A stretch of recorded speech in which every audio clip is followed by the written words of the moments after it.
बहुत ही घटना।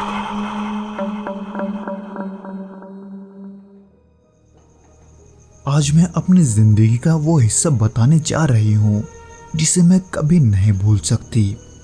ये घटना है मेरे जीवन के सबसे डरावने और अजीब अनुभवों की, जो मैंने 1988 में कैलिफोर्निया के सैन पेड्रो में अपने छोटे से बंगले में झेले थे।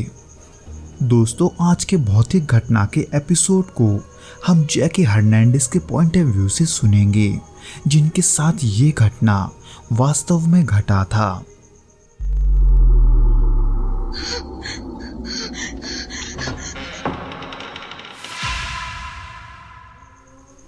उस दौरान मैं हाल ही में अपने पति से अलग हुई थी और अपने 2 छोटे बच्चों के साथ एक नई शुरुआत के तलाश में थी। मेरी आर्थिक स्थिति ठीक नहीं थी और मैं मानसिक रूप से भी काफ़ी कमज़ोर महसूस कर रही थी। इसी स्थिति में मुझे एक छोटा सस्ता सा बंगला किराए पर मिला था, जो सैन पेड्रो के पुराने हिस्से में था। मुझे लगा था कि ये नई शुरुआत करने का सही मौका है, लेकिन मुझे क्या पता था कि ये घर मेरी ज़िंदगी का सबसे बड़ा डरावना सपना बन जाएगा। शुरुआत में तो सब कुछ सामान्य लगा था। घर का माहौल शांत था और मुझे ऐसा लगता था कि ये एक नई शुरुआत है।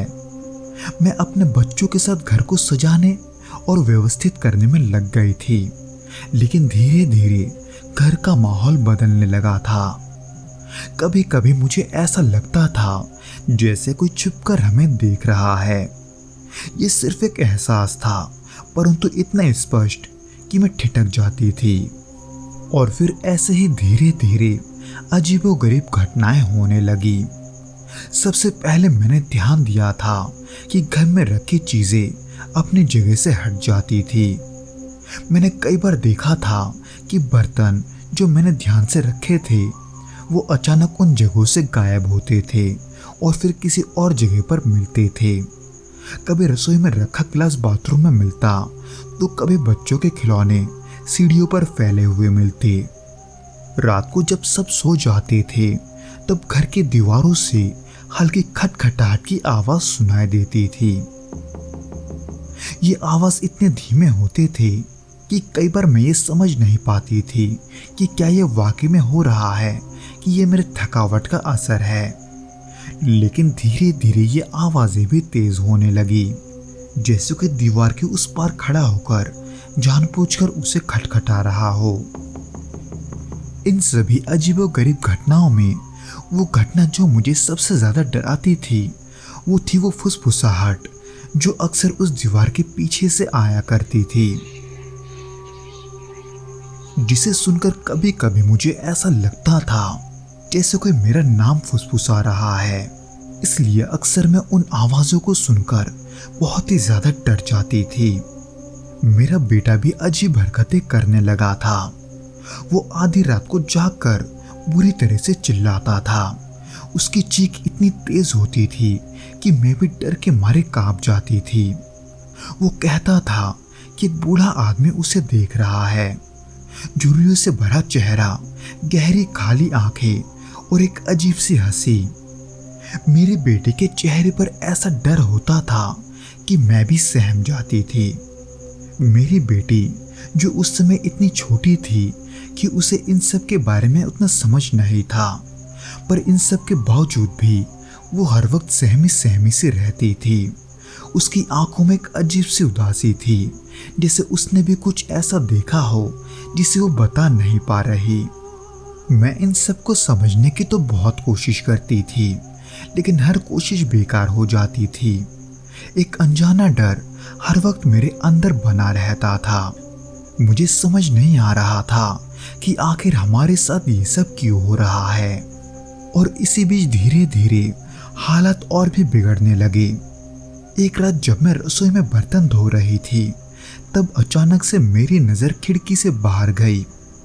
वहां मैंने एक भयानक चेहरा देखा, एक बूढ़े आदमी का, जिसकी आंखें गहरी और खाली थी। ये भयानक मंजर देखकर मैं इतना डर गई थी कि मैं वहां से सीधे बाहर की ओर भागी। लेकिन जब मैं वहां पहुंची तो वहां कोई नहीं था। इन्हीं डरावनी घटनाओं के बीच घर की दीवारों से एक काले रंग का चिपचिपा तरल रिसने लगा था। मैंने इसे साफ करने की तो कोशिश की थी, लेकिन वो फिर से उभर आती थी। ये सब मेरी सहन शक्ति के बाहर होने लगा था। इसलिए मैंने मदद के लिए अपने कुछ दोस्तों से बात की और उनके कहने पर मैंने पैरानॉर्मल इन्वेस्टिगेटर बैरी कॉनरॉड और जेफ विटक्राफ्ट से संपर्क किया। उन्होंने हमारे घर का कई बार दौरा किया। घर की जांच पड़ताल के दौरान जेफ एटिक में भी गए थे, जहां से सबसे ज्यादा अजीब आवाजें आती थी। वो वहां कुछ तस्वीरें खींच रहे थे कि तभी अचानक उनके हाथ से टॉर्च छूटकर नीचे गिर गई, जैसे किसी ने उसे खींच लिया हो। वो थोड़ा घबराए तो थे, लेकिन फिर भी उन्होंने जांच जारी रखी। पर उसी दौरान जब वो एटिक से वापस नीचे उतर रहे थे, तभी जेफ के गर्दन में अचानक एक रस्सी का फंदा फंस गया और कोई अदृश्य ताकत उन्हें ऊपर की ओर खींचने लगी।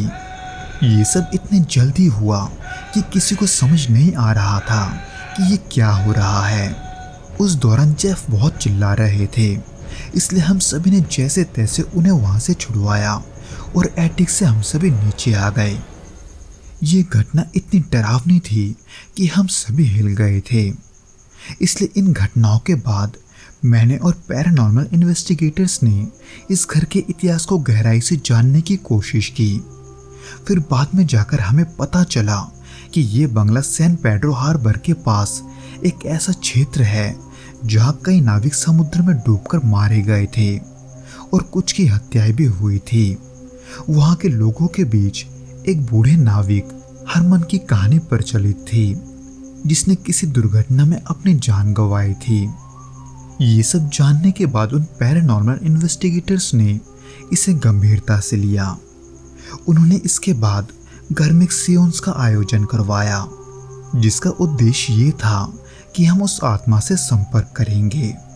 पर जिस दिन ये हुआ, उस दिन के बारे में आज भी मुझे याद नहीं है। दरअसल ये घटना ऐसी थी कि जब सेंस को शुरू किया गया, तब अचानक से मैं एक अजीब सी अवस्था में चली गई, यानी कि मैं अपने होश में ही नहीं थी। बाद में जब मुझे होश आया, तब जाकर मुझे उन इन्वेस्टिगेटर से पता चला कि उस सेंस के दौरान मेरी आवाज़ बदल गई थी और मैं किसी आदमी की तरह गुस्से में बातें कर रही थी। एक ऐसा आदमी जिसे धोखा मिला था, जिसकी आत्मा अब बदले की आग में जल रही है। मैंने ये सब याद करने की कोशिश तो की, लेकिन इन्वेस्टिगेटर्स की ये सब बातें मुझे ज़रा सा भी याद नहीं थी, बल्कि ये सब तो मुझे उन इन्वेस्टिगेटर से ही पता चला था, जिसे सुनकर अब मैं और भी डर गई थी, क्योंकि मुझे ऐसा लगने लगा था जैसे वो आत्मा मुझसे बदला लेना चाहती है, या फिर वो किसी अधूरी इच्छा को पूरा करवाना चाहती है। उस सेंस के बाद घर में गतिविधियां और भी भयानक हो गई थी। रात को सोते समय मुझे ऐसा एहसास होता था कि कोई मेरे बिस्तर के पास खड़ा होकर मुझे घूर रहा है। कई बार तो मुझे ऐसा भी लगता था जैसे मेरे कानों के पास कोई भारी सांसें ले रहा है। लेकिन जब मैं उठकर देखती थी तो वहां कोई नहीं होता था। एक बार मैंने अपने परछाई को दीवार पर देखा था, लेकिन उस परछाई में मैं अकेली नहीं थी, किसी और की परछाई मेरे पास खड़ी थी। पर जैसे उसे देखकर मैं चीखी, वो परछाई एकदम सामान्य हो गया, जिसके वजह से मुझे ऐसा लगने लगा था कि मैं पागल हो रही हूँ, या फिर वो आत्मा मुझे पागल बनाना चाहती है। मेरे लिए ये सब बर्दाश्त के बाहर होने लगा था। घर के हर कोने में, हर परछाई में मुझे वही आत्मा दिखाई देने लगी थी।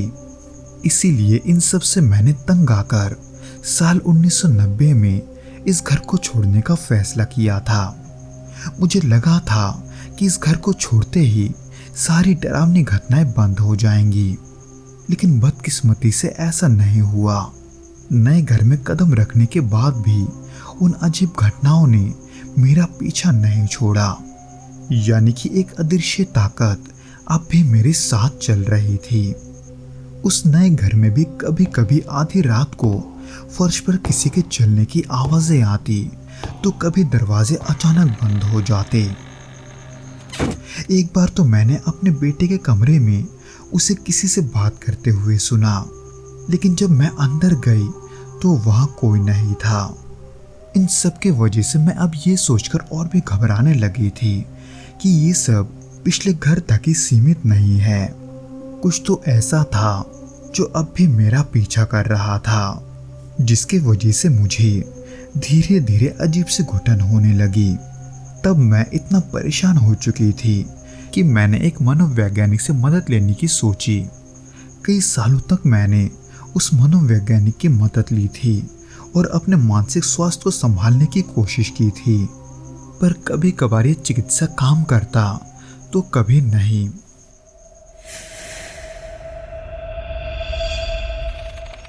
तो दोस्तों, ये तो था वो घटना जो कि जैकी हर्नांडिस के साथ घटा था। उम्मीद करता हूँ कि आपको ये पसंद आया होगा, और अगर आया हो तो प्लीज़ इस वीडियो को लाइक करके इसे अपने दोस्तों के साथ शेयर ज़रूर करना, और हमें कमेंट करके ये ज़रूर बताना कि आपको ये वीडियो कैसा लगा।